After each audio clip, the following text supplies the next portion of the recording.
আমার আর এখন আগের মতো টেনশনও লাগে না, দুশ্চিন্তাও লাগে না। হইলেও আলহামদুলিল্লাহ, না হইলেও আলহামদুলিল্লাহ, পাইলেও আলহামদুলিল্লাহ, না পাইলেও আলহামদুলিল্লাহ। আগের মতো এখন রাগও কাজ করে না, কেমন জানি আমি নিজের উপর পরীক্ষা চালিয়ে বলছি।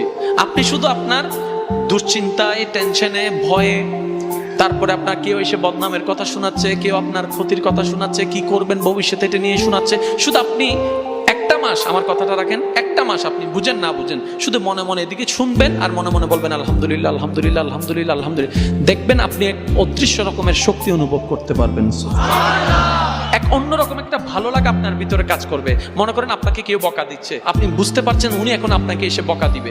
বকা দিলে আপনার মেজাজ গরম হয়ে যাবে, মন খারাপ হয়ে যাবে। উনি বকা দিতে আছে, আপনি শুধু নিচের দিকে তাকান, আলহামদুলিল্লাহ, আলহামদুলিল্লাহ, আলহামদুলিল্লাহ, আলহামদুলিল্লাহ, আলহামদুলিল্লাহ। এক কথাই হচ্ছে আল্লাহ আমি তোমার উপর খুশি আছি। আপনি বাস এতটুকু বলেন আল্লাহ আমি তোমার উপর খুশি আছি, দেখবেন আপনার অন্তরটা প্রশান্তির সাগরে ভেসে যাবে।